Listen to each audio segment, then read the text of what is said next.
4 PM news network में दोस्तों आपका स्वागत है। मैं हूं आपके साथ राशिद जहीर। परसों हुई थी 3 मुलाकातें, चर्चा का विषय बनी हुई है।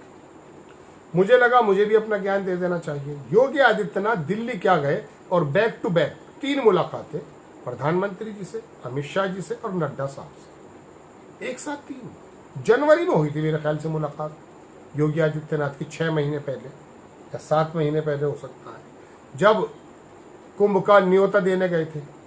अब 2-3 तस्वीरें अखबारों ने छापी हैं, गोदी मीडिया ने कुछ जिक्र किया है और कुछ जिक्र जो है आपके सामने मैं रखने आया हूं। हालांकि इन मीटिंग्स में भाव भंगिमा के अलावा आपको मैं बता दूं दोस्तों, कुछ भी हासिल नहीं है। क्या बात हुई है योगी आदित्यनाथ जाने, प्रधानमंत्री जी जाने, अमित शाह जाने या नड्डा साहब जाने, लेकिन जो अखबारों के संपादकों को कुछ रिपोर्टर्स के मुताबिक कॉल किया गया है कि ये तस्वीर लगानी है जिसके अंदर पुष्प देते हुए बात चल रही है। मतलब वो तस्वीरें जिसके अंदर प्रधानमंत्री मोदी की भावभंगिमा और योगी आदित्यनाथ की भावभंगिमा कुछ अलग कह रही है।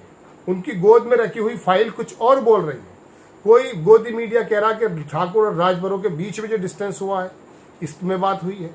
कोई कहता रामजी लाल सुमन के बारे में जो दलितों के बीच में एक बात बन गई है। लेकिन ये बात मैं आपको बता दूं, लोग भूल चुके हैं।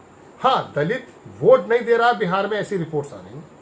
लेकिन दोस्तों, यहाँ के दलित को और बिहार के दलित को या तमाम के तमाम जो नॉन मुस्लिम्स वोट है, मैं मुसलमानों को बाहर कर रहा हूँ, सब लोगों को आरएसएस और बीजेपी की कोशिश ये रही है कि इनको किसी भी प्रकार से हिंदू राष्ट्र का सपना दिखा करके हिंदुत्व की धरा में बढ़ा दिया जाए। योगी आदित्यनाथ इसको बखूबी कर रहे हैं और यही वजह है दोस्तों कि उन्होंने इस वाले हिंदुत्व की राह को जो चुना है, अमित शाह भी नहीं उनको हटा पा रहे हैं, ना मोदी जी हटा पा रहे हैं, चूंकि वो एक आदमी यूपी के अंदर अपनी धनक के साथ राज कर रहा है। लेकिन बहरहाल उनकी मुलाकात हुई, बुलाया गया है या वो खुद गए हैं वो नहीं मालूम। अलबत्ता ये फोटो जो लगाया है मैंने दोस्तों, इसके बारे में पत्रकारों का कहना यह है कि डिजिटल के ज़माने में जब अपनी बातों का जवाब भेजा जा सकता है मेल के जरिए, तो ये योगी आदित्यनाथ की गोद में जो फाइल, अब ये एक्चुअली पत्रकार भी खाली बैठे हैं, उनको वो खबरें ढूंढनी पड़ती है क्या क्या खबर बनाए जिससे व्यूज आ जाए। हालांकि गोदी मीडिया का जो नोएडा के अंदर बागड़ बिल्ले हैं, उनके पास तो पैसा बेतहाशा आ जाता है, उनके जो तमाम बिल्स हैं वो निकल जाते हैं। हम टीवी की दुनिया के आदमी रहे तो हमें मालूम है कि इनके ऊपर कैसे कैसे इनको एडवर्टीजमेंट मिलता है। 80-90% जो है वो सरकार के एडवर्टीजमेंट से ही चलते हैं। तो जाहिर सी बात है चाटुकारिता करेंगे। कल मैं मोबाइल देख रहा था, इत्तफाक से एक छोटी सी रील आ गई, तो उसमें राधे श्याम तिवारी हैं, मेरे ख्याल से समाजवादी पार्टी के हैं गाली में। तो उसके नीचे, ऊपर तो वो बोल रहे थे, नीचे प्रियंका नाम निकल रहा है मेरे मुंह से, रूबिका, किसी ने लिखा रूह बिका लियाकत बोल रही थी मेरे प्रधानमंत्री में। अरे भाई मुझे लग ये रहा कि पत्रकार को चाटुकारिता की इस चरम सीमा में आने से पहले जनसंपर्क विभाग जो सरकार की योजनाओं का बाकायदा तरीके से, मैं कहता हूं, प्रचार करता, पैसा फंड एलोकेट होता है और बाकायदा जनसंपर्क विभाग एक दूसरा विभाग और है जिसमें वो जन सूचना, उसके अंदर वो पैसा खर्च होता है, वो काफी है। आप गला क्यों फाड़ रही हैं? पता ये चला कि जिनको सवाल करना था वो सवाल नहीं कर रहे हैं, वो तो दूसरे काम में लगे हैं। अलबत्ता दूसरे पत्रकार यूट्यूबर्स जो हैं वो व्यूज के चक्कर में रहते हैं, बेचारे क्या करें। उनको 80-90% वो तो मिलता नहीं है, सरकारों से लेते भी नहीं है।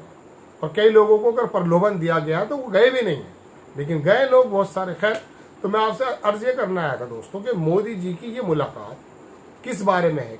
ये प्रदेश अध्यक्ष चुनने के बारे में तो होगी नहीं, क्योंकि वो जरूरत ही नहीं समझते योगी आदित्यनाथ से पूछना। तो क्या गोरखपुर और लखनऊ के अंदर कुछ चेंजेस आने जा रहे हैं? ये भी कयास लग रहे हैं। फिर वो अमित शाह से मिले, अमित शाह की फोटो भी चलिए मैं ढूंढ करके लगा देता हूँ, मैंने किसी जगह देखी थी, तो वहां पर वो भी इसी तरह से बैठे हैं। मतलब ये तस्वीरें जो है ना, ये जो आप नड्डा की तस्वीर है, इसके बारे में तो कुछ भी लग रहा है कि ना नफा ना नुकसान। लेकिन बाकी 2 तस्वीरें जो देश के 2 बड़े नेताओं के साथ हैं योगी आदित्यनाथ की, हालांकि योगी आदित्यनाथ खुद बहुत बड़े नेता है, इसमें कोई 2 राय नहीं है। उन्होंने पूरे हिंदुस्तान के हिंदुओं के दिलों के अंदर एक ये बात तो बैठा दी है कि बुलडोजर पे चल के कैसे राज किया जाता है, ये तो मैं बता रहा हूँ। मुल्लों के पेश कैसे टाइट होते हैं, लोगों का आरोप है, मैं नहीं लगा रहा हूँ, ये तो योगी आदित्यनाथ ने बताया है। इजराइल वाला मॉडल कैसे इख्तियार किया जाता है, ये तो हम बताते हैं। खैर, तो वो दोनों मुलाकातें चर्चा का विषय बनी हुई हैं, लोग अपनी माथापच्ची कर रहे हैं। तीनों में से यानी कि चारों में से किसी ने ये नहीं बताया कि आखिरकार वो मुलाकात हुई क्यों। क्योंकि बाजारों का बड़ा जबरदस्त तरीके से जो है ना, कह सकता हूँ कि माहौल गर्म है। योगी आदित्यनाथ की हर तीसरे महीने छठे महीने हटाने की बात तो हो जाती है। हमारे जो संपादक है संजय शर्मा जी, 1 साल पहले 1.5 साल पहले मैं उनके साथ लाइव था, तो उन्होंने मुझसे पूछा, मैं कहा योगी आदित्यनाथ एक ऐसा व्यक्ति बन चुका है, अपनी मर्जी से तो हट सकता है, हटा नहीं सकता भी, क्योंकि उसने अपनी यूएसपी खुद ही बना ली है।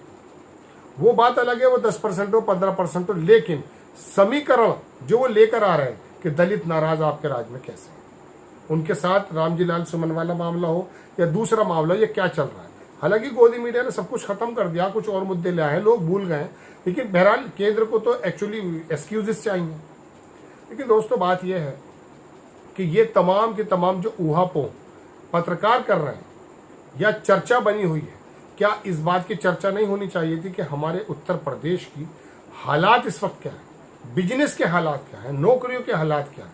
इस समय करोड़ों अरबों खरबों रुपए का जो नुकसान या कांवड़ यात्रा के दौरान पूरे के पूरे पश्चिम उत्तर प्रदेश में है, इससे आप उबरने का आपका काम क्या है। पूरा पुलिस प्रशासन, पूरे आरएसएस का विंग और तमाम लोग अपनी सलाहियतों के साथ फूल बरसा रहे हैं, और वो तमाम पैसा, बिजली, पानी और तमाम हेलीकॉप्टर का डीजल सब कुछ बर्बाद हो, मतलब सब कुछ बर्बाद तो नहीं कहूंगा मैं, चल रहा है। वो किसका चल रहा है? ये काम यात्राओं को संपन्न कराना क्या सरकारों का काम होता है? हाँ, लॉ एंड ऑर्डर को आप कर सकते हैं, लेकिन आप बाकायदा वो शिविर लग रहे हैं, ये हो रहा है, वो हो रहा है, एक अजीब माहौल।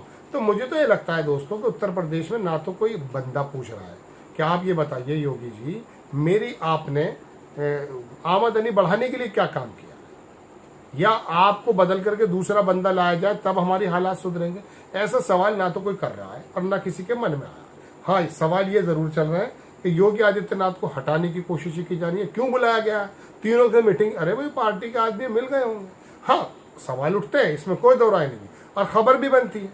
लेकिन खबर तो खबर के हद तक होनी चाहिए ना, या रात दिन इसी बात का जो है हंगामा करते रहे कि योगी आदित्यनाथ गए गोरखपुर में और वहां पर जो है मामला दूसरा हो गया। अब वो संपादकों के जो फोन पहुंचे उसके ऊपर एक ही तस्वीर लगाई गई है। क्या जताना चाहते हैं? एक पत्रकार कह रहे थे कल कि मेरी खबर बनाने तक प्रधानमंत्री के ट्विटर हैंडल से इस मुलाकात के फोटो नहीं लगे। मैंने तो चेक भी नहीं किया, खैर मैं फॉलो भी नहीं करता हूँ, मुझे पता भी नहीं है। तो बात यह है कि जब जरा सी घटनाओं के आप जो है ट्विटर पर अपना एक्स पर अपना डाल देते हैं, योगी आदित्यनाथ को 3 मुलाकातें हुई, वजह क्या रही है? प्रधानमंत्री जी ने उसको पोस्ट भी नहीं की। देखिए, चर्चाएं बनती हैं, प्रधानमंत्री योगी आदित्यनाथ का या 2-3 नेताओं से मिलना वाकई एक बड़ी खबर है। लेकिन मैं तो कहना यह चाहता हूं दोस्तों कि क्या इस बारे में खबरें नहीं बननी चाहिए? आप ना तो ट्रंप की बात का जवाब देते हैं, ना योगी आदित्यनाथ से आपने क्या, या आप बताएं खुलेआम कि योगी आदित्यनाथ आए, हमें उन्होंने उत्तर प्रदेश की तरक्कियों के झंडे जो गड़ रहे हैं हमने उनके बारे में समीक्षा की, आगे हम काम करने वाले हैं। ये क्या चुप्पी है? ये कौन से घोटाले हैं? ये कौन से मामले हैं? ये कौन सी छुपी हुई बातें हैं? बताइए आप, मैं सवाल कर सकता हूं ना। ये आप बुलाते हैं, बात करते हैं, तो हमें जानने का अधिकार नहीं है क्या? लोगों को जानने का अधिकार नहीं है? ये जो चहमे गोइया कर रहा है नोएडा का मीडिया और बाकी पत्रकार, ये इन पे शांति, इन पे विराम लगना जरूरी है या नहीं? बहरहाल, लेकिन फिर भी दोस्तों कुछ बड़ी खबर या बड़ा घटित जरूर होने वाला है। आपको खबर कैसी लगी अपनी राय कमेंट्स बॉक्स में जरूर दीजिए। चैनल को सब्सक्राइब कीजिए, शेयर कीजिए। नेक्स्ट टाइम मैं किसी खबर के साथ हाजिर होता हूँ। जय हिंद।